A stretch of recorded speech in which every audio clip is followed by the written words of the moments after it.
Hey, what's going on, G-Ballers? Today, I have an exciting new knife here to share with you, coming in from Kizer. If this is your first time stopping by, welcome to G-Ball Vision. Drop a comment down below and let me know what your EDC is for today. This is going to be a brand new release for Kizer. Sometime in the middle of August, I believe, these were released. They are available, and I'll have links to them down in the description. This is going to be the brand new Spitfire. Now, there's at least two different configurations that I saw, or at least two different variations. One is going to be a little bit more affordable, and then the other is going to have much more premium materials. Now, I have the more affordable version. They are still going to come in right around the $85 price point. Some wouldn't consider that a budget price range. It's entirely up to you what you classify as a budget knife. I try not to use that term a whole lot. I like to say more affordable. And I would say in the grand scheme of things, this is much more affordable than 80% of the rest of the knives that are on the market, right? You can feel free to disagree with me though. 85 bucks. As far as materials go, we're going to be looking at 14C28N, beautiful drop point blade, almost has like a spear point look to it. We do have a flat here with a top swedge above that, giving it quite a bit of character, satin finish on this particular one. And then we are looking at aluminum bolsters with a black coating. And then we have this Blue Canyon Richlight here for the secondary onlay. And that is going to be over top of some steel liners, bunch of internal milling in there for weight relief. And then we do have an integrated backspacer here that is also connected to your handles. So that is a unique take on a backspacer. I wish it was ran up a little further. We are looking at a deep carry clip here. It is surface mounted. The screws are recessed, and it's going to be right-hand carry only. Now, we have good access to the liner there. Don't have any type of... Do we have one? Yeah, we do have a chamfer on there. Okay, that's good. I was going to say, we don't have a chamfer there, but it just looks that way. There actually is. If we look at it this direction, you should be able to see that carving out there. That is a chamfer, and that is well done. We are perfectly centered up. As far as our lockout is concerned, we are looking at about 25%. We'll check that here in a moment. The detent is on point, exactly what you would expect from Kizer. Then we have that really nice controlled closing action, or fairly controlled. It'll drop to your thumb, and then just a nice clean control on the way down. This feels like a pretty good size. I'm going to guess somewhere around the 7.5 mark, in that ballpark at least. And yeah, we're right at 7.5. 3 inches of cutting edge, 3 1/8 of total blade there. And as I said, 7.5 inches strong. Now we got a couple of comparison knives here. The Kizer Drop Bear up top, Vastid Raccoon on the bottom, and you'll see the Spitfire here. It really falls in between both of those. It's a little bit larger than the Drop Bear, but if we line the Raccoon up properly here, you're going to see you have a little bit more blade than the Spitfire, but relatively close when it comes to the handle. And I've noticed that with the Raccoon, they fit a little bit more blade in this handle than some companies do, but you have quite a bit more grip length here on the Raccoon. Spitfire, though, I do like the design for sure. And two more, we got the Benchmade bug out here up top and the Kizer Militol on the bottom. And this is going to be much more in line with something like the bug out, but it is going to have a little bit of length on it. Going to be quite a bit smaller than something like the Militol. We'll go ahead and we'll get our new GBall Vision 50 Ways Baked In Hank out here, and we'll take a look at this pocket clip. If you want to get your hands on an awesome microfiber cloth, check out 50 Ways Baked In. I always have them linked down in the description, and there's a coupon code down there for you guys.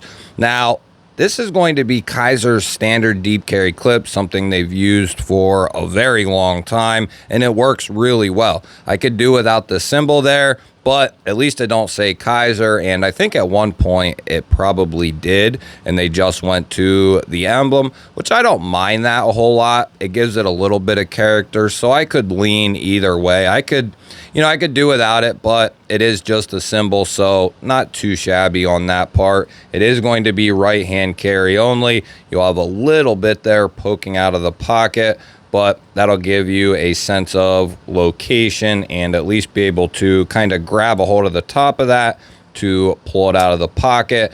Now, deep carry clips, standard clips, it's all up to personal preference. I would say for standard EDC type stuff, I like a little bit poking out of my pocket. But there are definitely instances where I want something that has a deep carry clip as well. So I wouldn't limit yourself to one or the other. Have options and keep your options open. That way, you have different tools for different jobs. Now we are going to go ahead and get the arch nemesis out here, and we're going to give this thing a weight check. Now, I like to guess the weight of the new knives on the channel here, and I invite all of you to go ahead and play along. You can put your guess down in the comments. Even if you already commented your EDC or something else, you're more than welcome to go ahead and put your guess down in the comments. I'm going to give this thing a go here. 3.5, so we're at 7.5 overall. We'll go ahead and give it 3 1/8 total blade. I'm going to say this is somewhere right around 3.3, 3.2. Oh no. You dirty bugger, you. 94 grams. I'll take it. 0.1. Actually, I said 3.3. See, I told you guys, I always second guess myself. And more often than not, my first instinct is usually like spot on or very close. Then I second guess myself and I end up missing. But I'll take 0.1 off for a final answer. Let me know if you were close as well. Now we'll go ahead and we'll switch gears here. We'll get a measurement on our handle thickness. That's coming in about 0.47. We are going to be looking at 12 millimeters there overall for our handle thickness. 2.96 for our blade stock, 2.96 millimeters. And we're going to be looking at 116 thousandths for the blade stock. And our behind the edge measurement is going to be 30. No, that can't be right. We're a little high. 26,000 there for our behind the edge. And we'll give this a quick check for millimeters.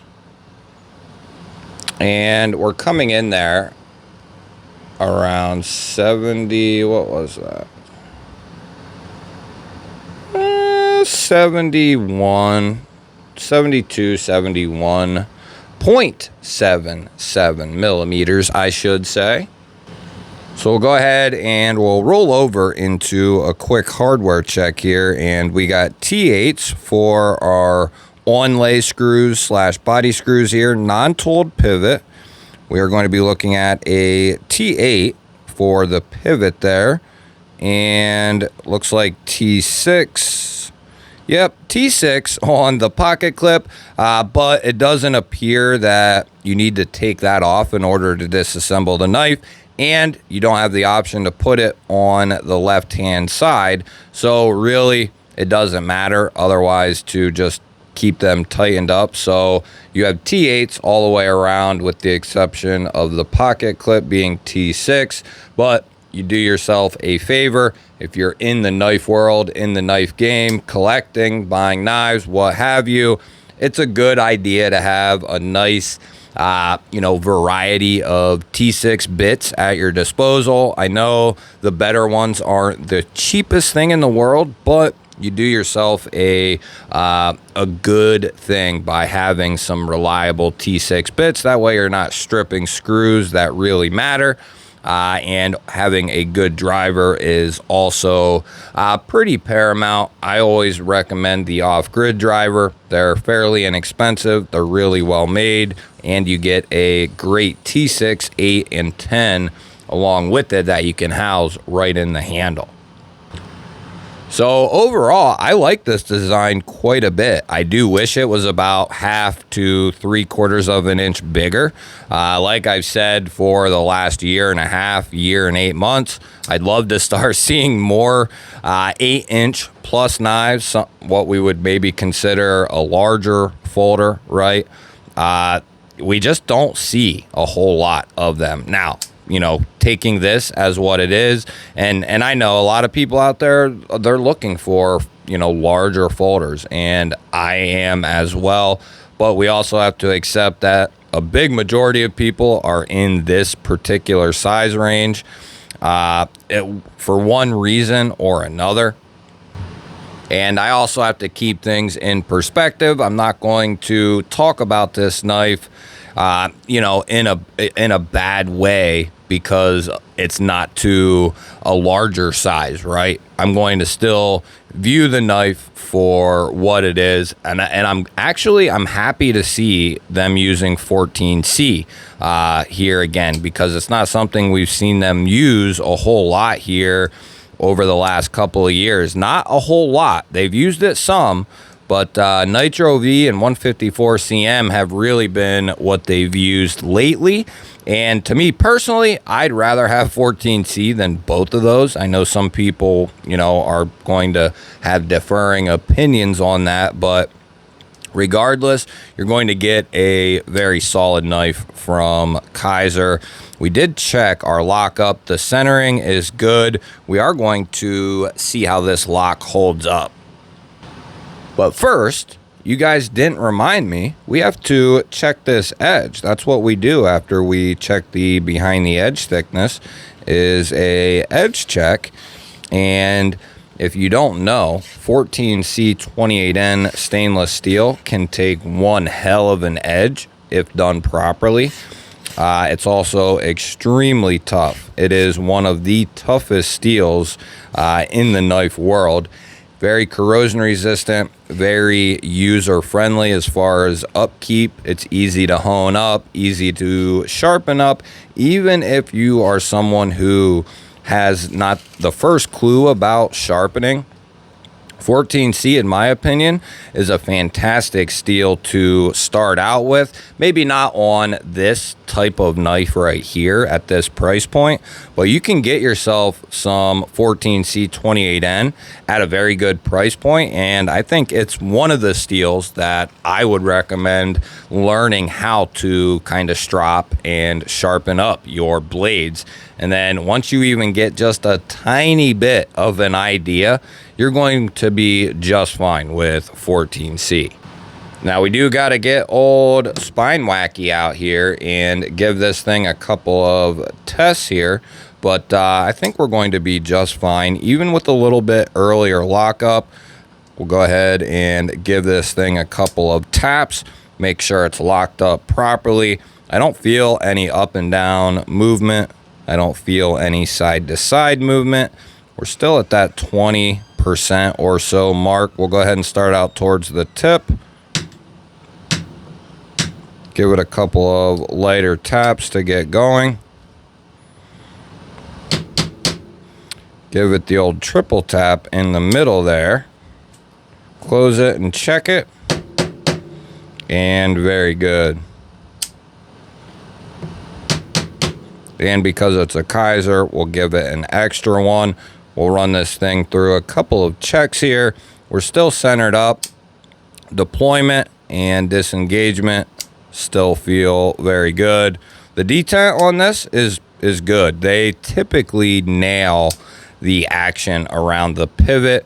Kizer has done a very good job over the last couple of years using different steels and putting out a lot of cool designs. They've been fairly quiet over the last couple of months, but I think that happens with all companies. They're in between a bunch of projects and so on. Not that they haven't put anything out, but they just haven't been putting out maybe what you would expect.